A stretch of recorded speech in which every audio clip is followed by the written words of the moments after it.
Hello everybody and welcome back to another video. Today we're going to be checking out the Dyatlov Pass Case by LEMMiNO here on YouTube. Go check him out. I've never actually seen his channel before, you know. I had this video sent to me by a friend and, you know, I wasn't going to make a video out of it, but, you know, it was basically described to me as like longer form, you know, dark kind of content, and you know, I know you guys enjoy that type of thing, so a lot of you guys view and enjoy that type of thing, so you know, and so do I, so I figure, you know, why not make a video on it. The Dyatlov Pass incident, obviously it says here on Wikipedia, Dyatlov Pass incident was an event in which 9 Soviet hikers died in the northern Ural Mountains between February 1st and 2nd, 1959, under uncertain circumstances. I want to say I've heard this reference to me before. I haven't seen this video, and I haven't heard any, like, for sure explanation. Do they know what happened in the Dyatlov Pass incident? I heard, I think it was the Dyatlov Pass incident, that there was, like, radioactive material or something found there. This is just, like, you know, I like camping. I like, in my spare time, I go camping. I know a lot of, stories and tales and whatnot, so... But he, you know, I had this video sent to me, and... He says it does a pretty good job explaining it. I haven't seen it 8 years ago, and I've never really seen this channel before either. So, you know, apparently he makes really good content. I'm excited to check it out. So, yeah, guys, if you guys enjoy the video, please leave a like, subscribe for more content from me, and yeah, let me know your recommendations in the comments below. Hell's Reach be coming tomorrow for all you guys waiting. I'm excited for that. But yeah, guys, let's get right into this. You know, I'm excited to see what this is about. Obviously, we know what it's about, but hopefully we can find some sort of explanation here. As always, I got pen and paper. I'm going to be writing stuff down. In early 1959, a group of hikers decided to head out on an expedition across a mountainous region of Western Soviet Union. The group consisted of 9 experienced men and women greatly familiar with the Siberian wilderness. Yet, this adventure would prove to be their last. Despite a criminal investigation, photographs and journal entries, the case remains unsolved after more than half a century. Okay, so it is unsolved still. Okay, that's interesting to know. I'm just writing down some details here, because I'm going to follow along for my own sake. I'm going to have my own predictions and whatnot. I'm sure he'll probably explain some of the things. If it's unexplained, then I'm sure he's going to probably start listing off, like, theories, right? Is that what this is going to be about? It must be some really whack shit. I really don't know the specifics of what happened there. Again, I think I want to say, like, I don't know, weren't the bodies found in like a really weird state, man? Like, I don't know. I don't want to misspeak. Of Dyatlov Pass.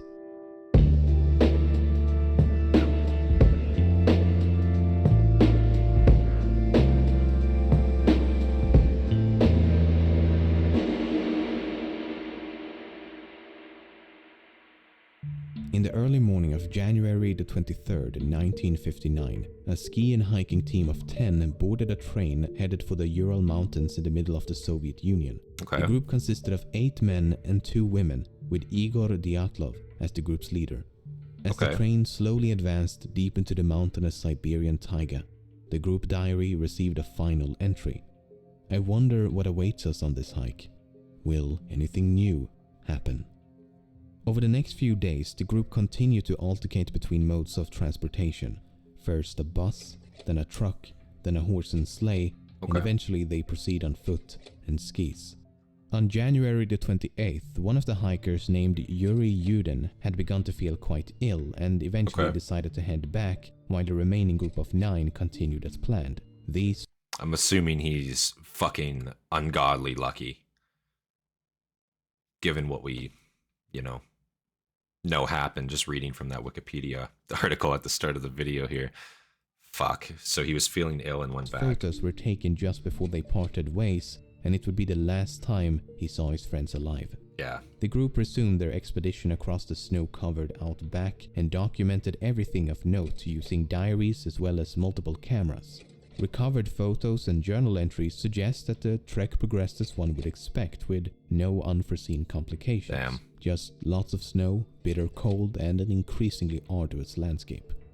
On February the 1st, they reached the foot of a mountain known to the indigenous Mansi population as Dead Mountain. Okay. They spend the better part of the day progressing up the slope and eventually decide to set up camp only a few hundred meters from the peak. These are some of the last photos recovered from the cameras, and the last sentence of the final entry reads, "It is difficult to imagine such a comfort on the ridge, with shrill, howling wind hundreds of kilometers away from human settlements." Those pictures are crazy, man. Like, let me just look at how that looks. Like, the visibility is non-existent there. Fuck. That's a rough place. See, I don't like camping in the winter time. I live in Canada. I fucking hate camping in the winter, bro. Like, it's not my favorite thing to do at all. I can do it, you know what I'm saying? I know how to do it. It's just, I fucking hate the cold, and then I hate being outside in the cold, sleeping outside in the cold, you know what I'm saying? So this is rough, you know what I'm saying? It's also dangerous. You're in the mountain regions. Avalanches are a thing, you know. Constant north winds or winds in general can change, and suddenly, you know, you either can't see or you're just freezing. It's 20 degrees colder than you thought it was going to be. It's not a good time. Wind hundreds of kilometers away from human settlements. Yeah.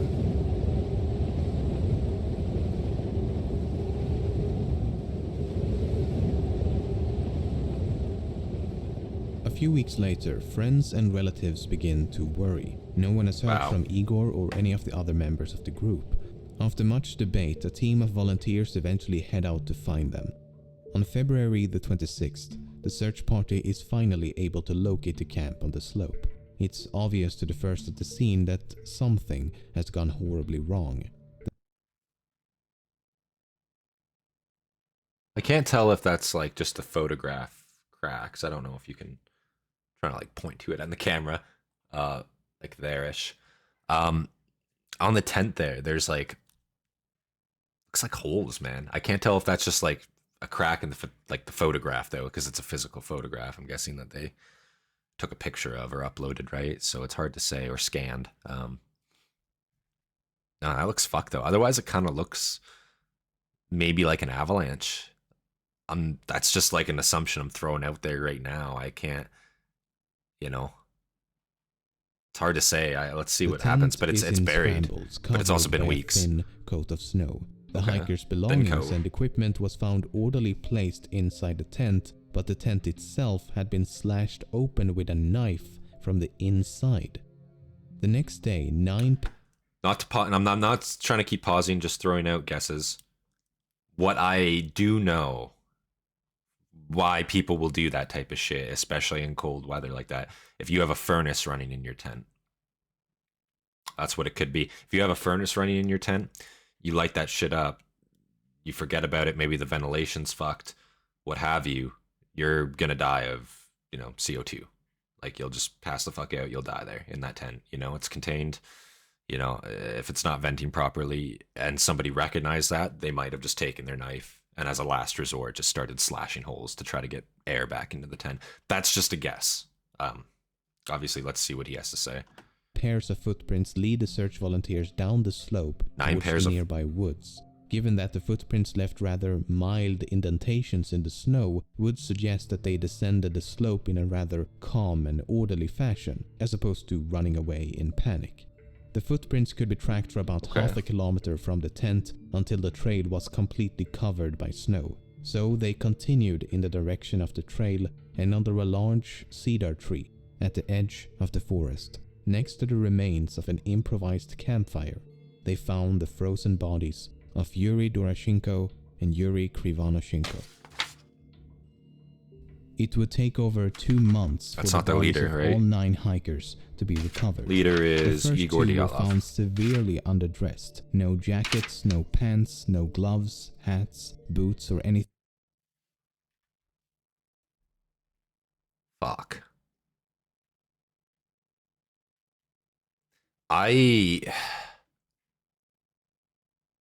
That one's hard to say. This isn't hard to say, because why did they... You would think if it was an avalanche, okay, they wouldn't be walking first off down that cliffside, right? They wouldn't be doing it. I mean, they might be. If they were very experienced, they might calmly be trying to get down there, but it would be done with haste. It wouldn't be like a saunter, a walk down the cliff. Also, it begs the question of why didn't they grab any of their kit? Why are they out here? Like, Buddy's not wearing shoes, man. You know, like, that's rough. Like, what would possess you to walk through the snow like that in bare feet? Like, they, you know, these are experienced people. They ought to know that that's not going to work. Underdressed. No jackets, no pants, no gloves, hats, boots, or anything else one might expect given the frigid climate. Only light shirts, underpants, and socks. At the time of their death, it would have been around 30 degrees below zero. The cedar tree had signs of damage, as if someone had climbed it, with branches broken up to 5 meters high. Perhaps they were attempting to locate a tent in the pitch-black darkness, or perhaps they were trying to hide from someone or something. The next 3 hikers were found at varying distances between the tent and the tree, covered by a few centimeters of snow. They were better dressed than the previous 2, but not by much, as they still lacked essential items such as boots, hats, and gloves. They were all found facing the direction of the tent as if they were struggling to return at the moment of death. While some of them had sustained minor injuries, all 5 had died of hypothermia. It should also be noted that 4 of them had died while intoxicated. The last 4 hikers were found at the bottom of a small hill, covered by 3 meters of snow, 75 meters from the tree, in the opposite direction of the tent. 3 of them had sustained lethal injuries. 1 had a fractured skull, and 2 had fractured multiple ribs and suffered massive internal bleeding.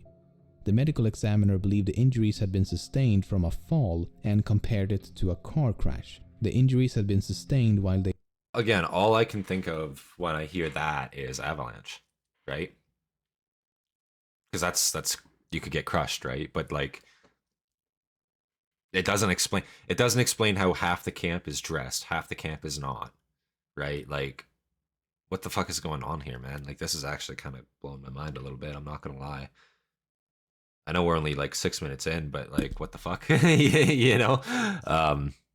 Yeah, let's keep going here. Fall and compared it to a car crash. The injuries had been sustained while they were all alive and could not have been inflicted by another person. No. 2 had also been found with gaping eye sockets, and one of the women had a missing tongue. The last of the 4 had a broken nose and a deformed neck, but died of hypothermia. I want to... Of the 4 eye sockets inflicted by another person. 2 had also been found with gaping eye sockets, and one of the women had a missing tongue. That doesn't even seem like an animal could do it to me, like, because like some animals will eat certain parts of you, yeah, but like the eyes and the tongue are so specific. Like, I don't know of an animal that only will eat your eyes and your tongue. And like, I feel like they wouldn't decay in the snow, right? So that's a fucking very weird one to me. I don't know. I don't even know what that could possibly be. Last of the 4 had a broken nose and a deformed neck, but died of hypothermia. The most mysterious of all, 3 articles of clothing were later found to be abnormally radioactive. So yeah, I'd have kind of heard of that. On May 28th, the criminal case was discontinued with a cryptic and incredibly vague conclusion. The lead investigator writes in the final report, "The cause of death was an unknown compelling force which the hikers were unable to overcome." Not exactly the most satisfying answer and barely a conclusion at all. So, just in case the Galactic Empire had nothing to do with the death of the hikers, is it possible to explain some of the more enigmatic details in a less vague yet credible fashion? Let's give it a shot. The fact that Dubinina was missing her tongue has been taken way out of proportion. Some say that it was cut off or ripped out while she was still alive. Others say it was eaten by scavengers after death, while some even claim the tongue was later found somewhere else. Doesn't make sense. I've read the medical reports, and this is what it says. The diaphragm of the mouth and the tongue is missing. That's it. There's nothing about cutting or ripping or anything. I don't know how or where it began, but there seems to be an exaggerated importance placed on this missing tongue, while in reality, it's a rather minor detail. I At least disagree. the medical examiner believed it to be a minor detail, otherwise he would likely have elaborated further. No, I'm gonna have to disagree with that adamantly. This is the Soviet Union in the 1950s. Plain and simple. The medical examiner certainly did not have to elaborate any more than he deemed fit or was told to, you know what I'm saying? So I'm gonna have to disagree with that. Not to take away from the video. The video is great so far, but that I will have to disagree with. I think that's weird and missing. Like he's not wrong that I could see how that might be taken out of proportion, but that's definitely not a minor detail. That's a weird thing to have happen. Like, your tongue and your diaphragm, the base of your diaphragm, doesn't just disappear. You know what I'm saying? Maybe he'll explain more. At least the medical examiner believed it to be a minor detail, otherwise he would likely have elaborated further. For example, the same section of the same report states, gaping orbits, the eyeballs are absent. Equally mysterious, right? Well, no, because the medical examiner does provide an explanation for both. Soft tissue injuries to the head are post-mortem changes to Dubinina's corpse, which was recently exposed to water prior to detection. He even adds putrefaction and decomposition in parentheses to clarify exactly what he means. If that one's clarified, then yeah, that makes sense. This was not even exclusive to Dubinina, as the 4 last bodies were all damaged due to the melting snow. Now, some who claim that her tongue must have been removed while she was still alive have pointed to the fact that she had about 100 grams of blood in her stomach. But that's not exactly true either. The relevant portion of the forensic examination reads, the stomach contained up to 100 cubic centimeters of a dark red, slimy mass. That's about 10 centiliters of something, most likely food, mixed with something red, most likely blood. So we don't know how much blood was in her stomach, just that there was blood in her stomach. Which isn't that strange, given that she was suffering from massive internal bleeding. Where do you get internal bleeding from? One of the most mysterious aspects of this case is that 3 separate articles of clothing discovered on 2 of the bodies were found to be radioactive, which does indeed sound a bit mysterious, but you have to keep in mind that almost everything is slightly radioactive. So we need more details. That's fair. The radiological studies claim that under normal circumstances... And yeah, everything is slightly radioactive. That's not crazy to say. So I don't know what exactly they're talking about when they say radiation found. Like, we're talking like what level here? You know what I'm saying? If we're talking a substantial amount, then yeah, because if we're talking like a little bit, then it's not really that weird. There's trace amounts of radiation in pretty much everything. You can't really get away from it at this point.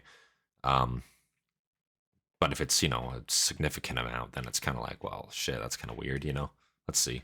So we need more details. Yeah. The radiological studies claim that under normal circumstances, an area of 150 square centimeters should not exceed 5,000 disintegrations per minute. Only 3 articles of clothing exceeded or equaled that limit at 5,000 dpm, 5,600 dpm, and 9,900 dpm. The only explanation given in the report is that the clothes were contaminated as radioactive dust fell from the atmosphere, or the clothes were susceptible to contamination when in contact with radioactive substances. In other words, they were unable to determine exactly how the clothes were contaminated, but it's not unrealistic to believe it to be a result of natural processes. Yeah, but I guess. just in case it wasn't due to the elements... But... see, that 190-600, that one's getting kind of up there, you know what I'm saying? The 5600, okay, that's passable, whatever, it's not that strange, but 96 is kind of weird. And also to use, like, radioactive particles falling from the atmosphere, we're talking over the course of, like, a couple weeks here, right? Like, I don't know anything about meteorology. Perhaps that's realistic. I mean, I got no idea, you know, I'm just some fucking dude on the internet. But, like, I don't know, it sounds kind of strange to me, doesn't it? I don't know. Let's keep going. Of natural processes. But just in case it wasn't due to the elements, there may be an alternative explanation. Kolevatov had previously worked at a facility developing nuclear materials, that's what and Krivonoshenko had previously worked at a top-secret plutonium production plant for nuclear weapons. And the 3 articles of radioactive clothing belonged to Kolovatov and Krivonoshenko. Okay. That's not totally weird then. Around the time of the hikers' disappearance, UFO sightings. Wait, what the fuck? UFO sightings? What? What? That's where we're going with this now? Holy shit. Okay. Bro, I didn't realize this was going to be such a rabbit hole. Okay. UFO question mark? Claim to have seen UFOs in the form of orbs of light moving across the night sky for a few seconds up to several minutes. These include 3 soldiers and 2 different hiking groups. Some witnesses also claim that the indigenous Nazi population, as well as a group of geologists, had told them that they had observed fireballs in the sky around the time of the incident. The problem with UFO sightings is that they are, well, unidentified and often unverifiable as a result. Only one of the hiking groups reported to have seen the UFO during the night of the incident, while the other sightings occurred before or after. Then there's this. This is the very last photo taken with one of the hikers' cameras. It appears to be a photo of some type of light source taken in the middle of the night. Unfortunately, the photo is about as undescriptive as the UFO it is claimed to depict. It could no doubt be UFO? Hard pressed to say that's a UFO, man. I don't know what that could be though. That's I don't know, it could just be like a picture someone was trying to take a picture of something and like the cameras are shitty, you know, and just came out blurry maybe. I mean, that's the best I got on that. That's certainly nothing. Be a photo of a UFO, proving, and it could no doubt be a photo of a candle, flashlight, fire, stove, or anything else. Yeah. But let's assume that it is a photo of something in the night sky. What could it potentially be depicting? I can think of a few possibilities. A rocket, a piece of a rocket, man-made space debris during re-entry, a crashing aircraft, or perhaps a meteor. This was the 50s. Would be too surprising given that this is the Soviet Union in the middle of the Cold War as well as the space race. Yeah, so there would have been a lot of aerial activity. At the time when space exploration was about as fresh as a prince living in an affluent LA neighborhood, it's not surprising that people were unable to identify the mysterious lights. Regardless, it could not have landed close to the hikers as it would have been found by the search teams. And if the object had already been recovered... It might be found by the search teams if it wasn't a fucking top secret project. Again, this is the Soviet Union in '59. You know, KGB is alive and well. The state secrecy is all-time high. You know, I think if there was something going on there, none of these people would be privy to sharing. That's for sure, you know, for their own sake. That's just my take on it. As it would have been found by the search teams. And if the object had already been recovered, there should have been evidence in the form of a crash site, footprints and other activity on the ground. So, given the fact that there is no obvious connection between the UFO and the hiker's disappearance, I'll put this in the spooky red herring box. That's fair. Yeah, I think that's... You can write that one off. I don't think that's got anything to do here. Why did they leave the tent? Why was it slashed open from the inside? How did some of them sustain such major injuries while the others simply succumbed to the cold? Why were so many of them underdressed? I think the biggest mystery is how it's been able to remain a mystery given the abundance of information. So after spending the better part of this month hiring multiple Russian translators reading through a massive amount of material ranging from theories about a KGB cover-up to a simple avalanche accident, this is what I believe to be the most credible explanation. Let's hear it. First of all, why would they leave the tent? That seems to be the most important missing piece of the puzzle. I would argue that the only thing that could make them leave would have to be an immediate threat inside the tent. If something was outside, such as an animal... So that... I'm not trying to pause it here, I want him to explain, but yeah, my guess is potentially something CO2 related, maybe a problem with a campfire or something like that. That's all I can assume, just from what I've experienced personally. You know, my unit was it was winter warfare, right? So we were we were usually tasked with going up north and whatnot, right? So I've had a lot of experience, um, you know, doing stuff in the cold weather, right? And that shit does happen. It happens very commonly. You know, you have malfunctions all the time with your equipment. So that's my assumption why they would cut open their own tent, because otherwise you'd be fucking crazy to do it. But if it's desperate, yeah, that would be the reason to do it. Immediate threat inside the tent. If something was outside, such as an animal or a UFO, then there would be no reason to cut the tent open. Right. There were no signs of an avalanche, however, they could have escaped believing an avalanche was tumbling towards them. The problem with that theory is that the footprints show them walking in a calm, orderly manner down the slope, as opposed to running away in panic. So something caused them to panic inside the tent, but once outside, they calmed down and made a conscious decision to walk down the slope. Now, take a look at this photo. The pipe sticking out of the tent entrance is the exhaust pipe of the internal stove. This was a completely unique and homemade design, as the leader of the group had built the stove himself. We know they had used the Built the stove himself, did he? Not to say that he wasn't an experienced guy. I'm sure he was, this Igor Dyatlov, but God damn it, dude. Let's see. Sign as the leader of the group had built the stove himself. We know they had used the stove on the night of the incident before the incident took place, as partially eaten pieces of fried ham and bacon were found inside the tent. I think that after disassembling the stove and removing the exhaust pipe, the embers inside the stove were accidentally reignited. As the exhaust pipe had been removed, the smoke would have filled the tent in seconds. As they attempted to get control of the flame, they cut a few holes at the top of the tent to vent the smoke. When that didn't work and it became increasingly difficult to breathe, the side of the tent was slashed open and they all escaped in a state of panic. There's even more evidence to support this theory. Several members of the group were found with burn marks on both their bodies and clothing, which could definitely have been a result of the improvised fire under the tree, or perhaps a scalding hot metal stove. Some of them were also found with blood around their mouth, and coughing up blood could be a symptom of smoke inhalation. Then there's...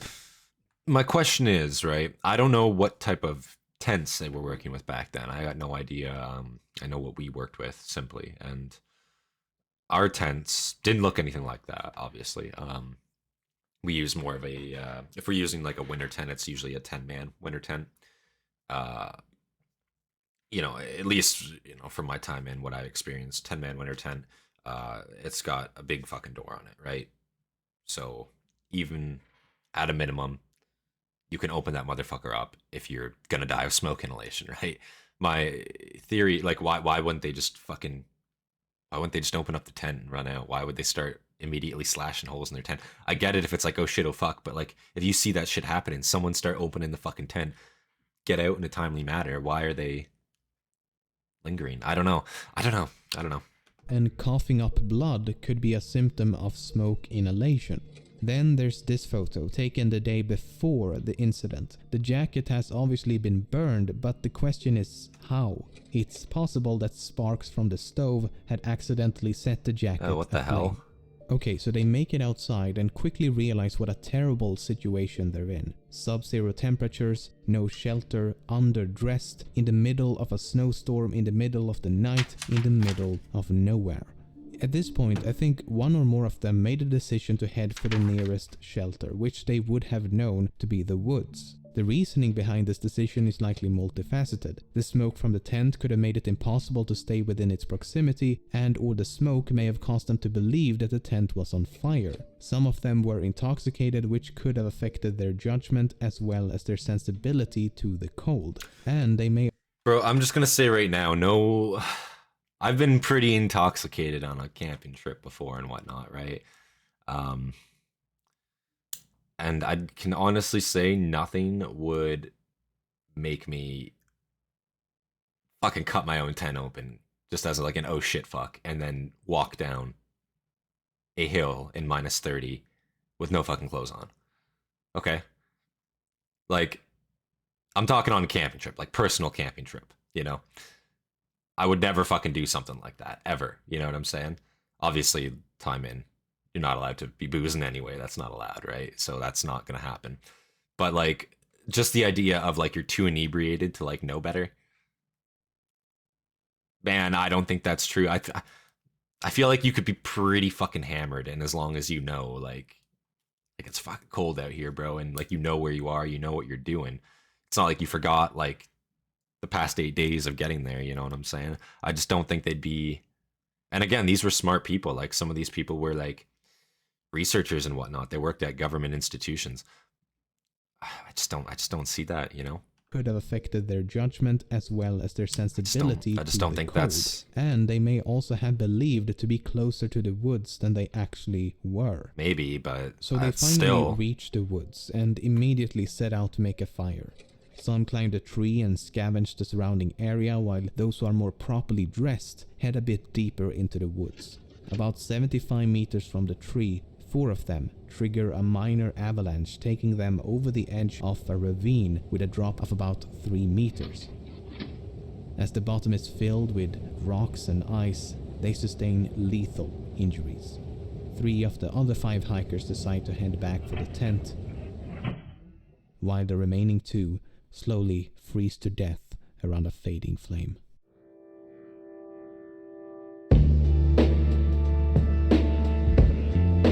Wow. That makes sense to me. If I had to guess, crush injuries would be, yeah, it would probably be an avalanche if I had to guess. Some degree of an avalanche if you are showing crush injuries like that. But fuck, if they were walking back to the tent, like I just don't get why they were doing that to begin with, and I'm assuming they only had one tent. Like, I don't know. It's one of those things where it's like, I don't want to believe that they were that ignorant. It sounds fishy, you know what I'm saying? Like the whole thing sounds fishy to me personally. Fuck, you know? That's got me thinking now. That was a good video. I actually really enjoyed that. That's got me fucking thinking now. Fuck. You know? Damn. No, but I fucking really enjoyed that, man. I gotta check this guy out some more, to be honest with you. That was a great video. Like, God, it really scratches your brain a little bit, you know? That's, damn. But no, guys, let me know what you thought about that. That was a weird one, eh? Let me know what you thought. If you enjoyed that, please leave a like. Let me know your recommendations in the comment below and subscribe for more content from me. Yeah, let me know what you guys thought about that. Let me know your guys' theories. I really want to know what some of you guys have to say about that, some of your thoughts. And I know, you know, again, I'm no expert on a lot of these things, okay? I'm no expert. I just know what I've done professionally, recreationally. I've done that quite a bit, you know. It's just from what I've seen, from what I've experienced, some of it seems like a stretch, but I don't know, man. It's really hard to say. And also, I don't live in Russia. I'm not familiar with the Siberian fucking landscape, you know what I'm saying? I'm familiar with, like, you know, what it's like in Canada, but I'm not familiar with Siberian fucking tundra. So it can be a little bit different, I'm sure. Yeah. Let me know you guys' theories. I'm really interested to hear what you guys have to say about that, like, honestly. But yeah, guys, leave a like, comment, subscribe. I'll see you guys in the next one. Peace, guys.